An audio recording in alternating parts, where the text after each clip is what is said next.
Hey guys, this episode is a little bit different. You don't hear me or see me at all in this episode, and that is because I wanted to give this person a chance to share their story with you guys. So, without further ado, he was one of the top running backs in the SEC for 2 years straight in the early 2010s. From 2013 to 2019, he played professional football all over, from Canada to Missouri to Tennessee to New York, and brings an incredible football mind to the game. He knows exactly what it takes to dominate the running back position, so get ready to run with the best in this interview. So please welcome Zach Stacy.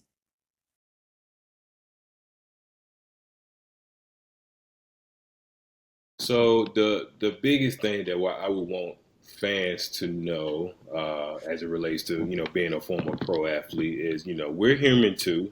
I know for the most part, a lot of us, a lot of people don't really see our faces unless it's in the bio or if it's on TV, and we mostly have a helmet on, specifically football players. But there's a lot of things that we deal with when the helmet is off and when the cleats are off too. So and it's a lot of pressure. It's a lot of pressure.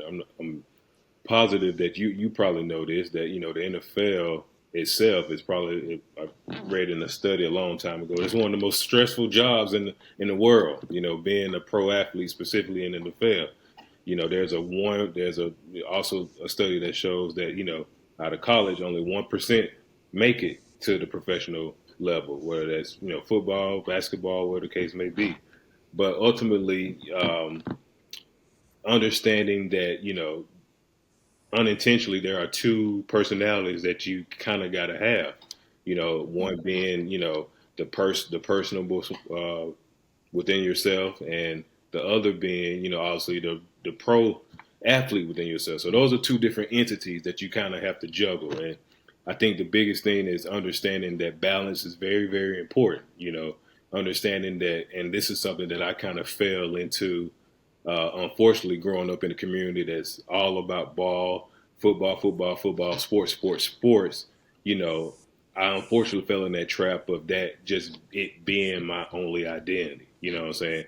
I don't think I don't think a successful life is only being identified as a football player. And I'm just speaking personally, of course, but understanding the balance that comes with being a regular person, but also having the tools and the skill sets to be able to have success on the field, not just on the field, but off as well. So I think that's the biggest thing that I would probably give uh, other athletes, even fans, like we're alluding to, is making sure to understand that we also have to have a balance too, and we're not perfect. Despite us helping y'all with your parlays and your bets and helping y'all win your fantasy leagues, we kind of deal with personal stuff on our own as well. So I think the more the fans will. More fans understand that. I think they'll be a little more empathetic, but they may take a while. But that's the biggest thing. We're human too. So we have feelings, we have emotions that we have to deal with. We have, some of the same problems that the everyday man has.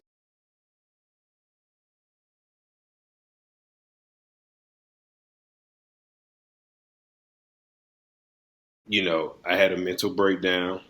It was publicized, and I was criminalized for it.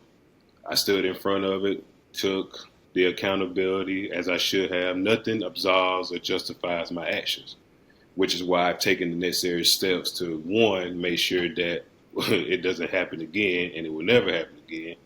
But two, it kind of goes back to what I alluded to earlier as, despite how bad it was, a lot of good came from that because despite the losses in communities, resources, relationship, business, or personal, um, financially, despite those losses, I didn't lose my faith in God and I didn't lose fatherhood.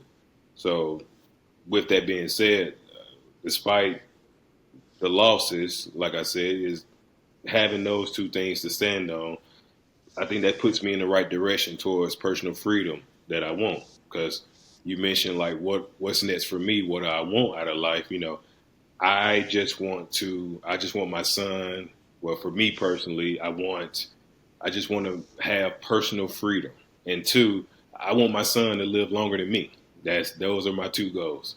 So um, as it relates to the good that came from it, I mean, it allowed to kind of weed out the imposters. A situation like that, you kind of see, who's in your corner and who's not. I mean, it even relates to communities. We both grew up in the same community, and it was just the reality of the situation kind of hit me when I, driving home, going across the bridge, seeing the football stadium.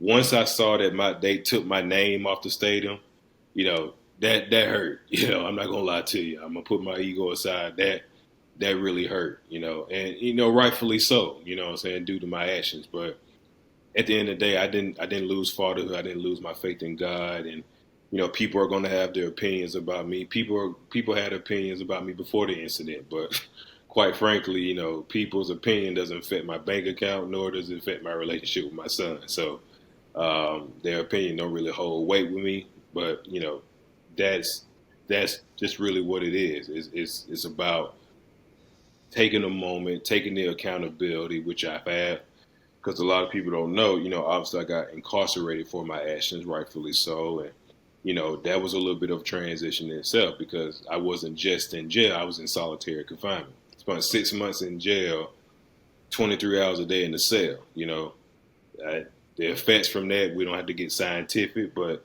that can weigh on you. But I'm here. I'm here. In my son's life. I was able to get 50-50 custody with him. 50-50 custody was established before I went to jail, and that was just one of my goals to be able to get that established. But as it relates, is I I have an opportunity now where having 50-50 custody with him, being in his life constantly. That's essentially what's the intention. That's the reason I dropped everything to, come down here and, trust me, the last place I want to be as a Vanderbilt fan is near Gainesville, what I'm saying, where the Florida Gators are. I hate Florida, with the passion, the university that is. But yeah, I made the sacrifices like we talked about, and made the sacrifices to come down here to rebuild and be near my son, because that's what I wanted. That he was the intention, to we as it relates to Harry Potter. You remember Professor Snape made the unbreakable vow, and pretty much the Mhm. unbreakable vow is if you break it, you die, and that's kind of how I took the relationship with my son. Like no matter what it looked like, I'm gonna be there. I'm gonna be present. What I'm saying, I'm gonna be an active father. At the present in his life. So, and that's where we are now. So, just indulging in that and making sure I'm not only the best man that I can be by utilizing the resources, whether that's individual therapy, group therapy, making sure that my emotional wellness is intact, but also being the best father I can be. You know.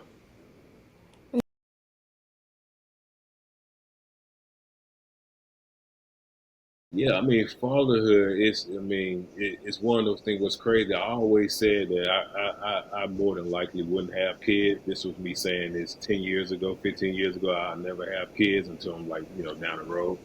But 4 years ago, I did. And it completely changed the whole, landscape of not only my life, but my, well being. Because, when ZJ was born, it's like an automatic switch that went off. Like, by any means necessary, he's the priority, no matter what it looks like.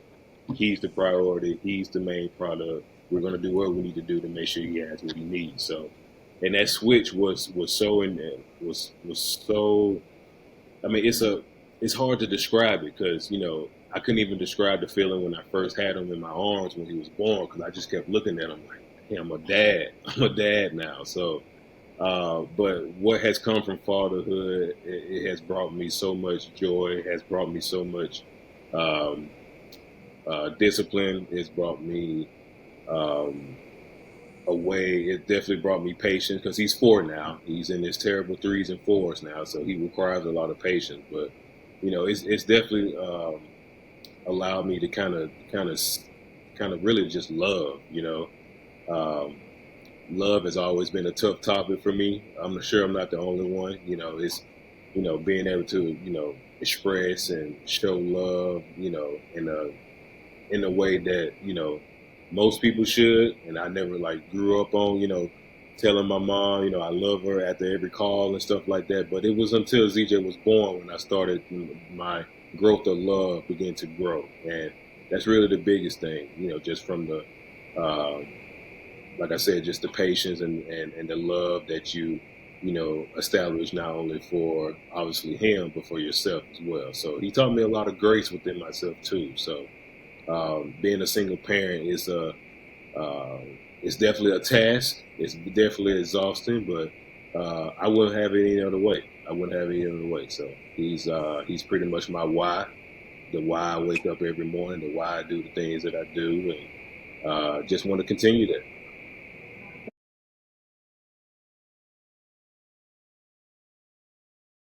Like I said, people are going to have their opinions. They had their opinions about me before the incident. So it's up to me to be able to take a negative, which is what my incident was, of course, and spreading the education behind it and giving people tools and skill sets to be able to handle their emotions. And because that's a big thing. You see in the news all the time with these athletes going through similar situations like I did. So I definitely and that's pretty much where I'm transitioning into now, just trying to be able to speak and educate people and use my incident and my experience with that to bring some testimony, bring some again education for people who don't have the opportunity to navigate their mental health, don't got the opportunity to navigate their emotional wellness. And just to simply tell men, specifically black men, it's okay. It's okay to hurt.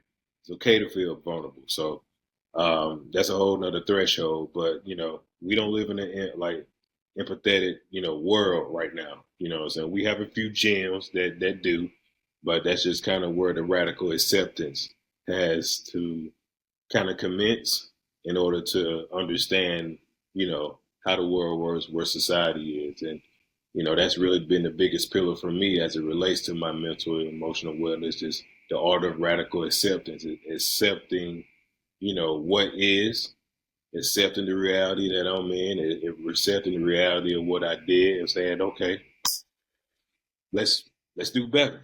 Let's make sure we don't let this happen again by sharing your experience. So it's all connected, but it's just a matter of being able to get the word out per se, and regardless who wants to listen or not, somebody will. So and that's just kind of where I'm at with it. I hope you guys enjoyed this unique episode. If you made it through, thank you guys for listening, and I'll see you next time.